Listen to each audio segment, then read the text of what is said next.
हाँ जी, अस्सलाम वालेकुम फ्रेंड्स, क्या हाल चाल है। उम्मीद है कि तुसीं फिट फाट हो गए। आज मैं नवी वीडियो के नाल हाज़र होया ते वीडियो शुरू करने तो पहले प्लीज़ साढ़े मुनफरद चैनल को सबसक्राइब जरूर कर दिओ ते सो वीडियो स्टार्ट करते हैं। तो दोस्तों है तुहानूं मझां नज़र आ रही होंगियां पिछे। दोस्तों जो मझां अज मतलब बिजली टुर गई है तो सो दुआ करो बिजली आ जाए। मझां का बहुत बुरा हाल होया। छोटे जानवरों का भी बहुत ज़्यादा बुरा हाल होया। देखो मूँह सड़ के बह रहे हैं। आ देखो इन्हों का भी मूँह लटकिया, साबां का भी। आ बकरियां शकरियां भी, आ कुत्ते बिल्ले सब मरे मुरे पे ने। देखो आ देखो मझां दी अखां देखो, देखो किंज सब सुस्त हो गए ने। इन्नी गर्मी दोस्तों, सुबह की बिजली गई है। दुआ करो बिजली आ जाए तो बिजली आनी तो ता गल बननी दोस्तों। यह देखो मझ भी मतलब भाई पूरी एक किस्म की हैरान परेशान हो गई है।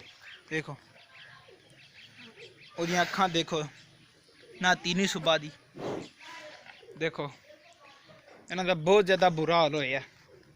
देखो इन्हें मूँह चा कड्डी पानी की वजह तो गली कर रही, जो कर रही है गली है। ते ए देखो एदा भी बहुत बुरा हाल होया वे।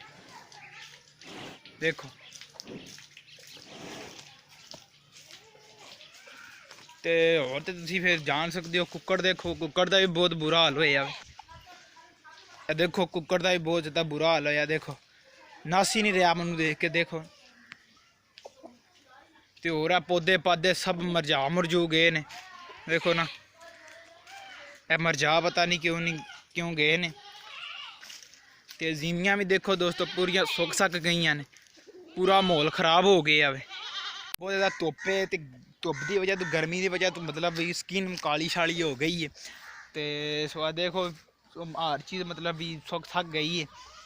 दुआ करो साढ़े बिजली आ जाए। बिजली बहुत बंद सवेर की बंद हुई। डंगर बहुत तरे आए ने क्योंकि इन्होंने पानी शानी डाहना तो ही इन्होंने प्यास। तो इस वास्ते सो दुआ करो बिजली आ जाए।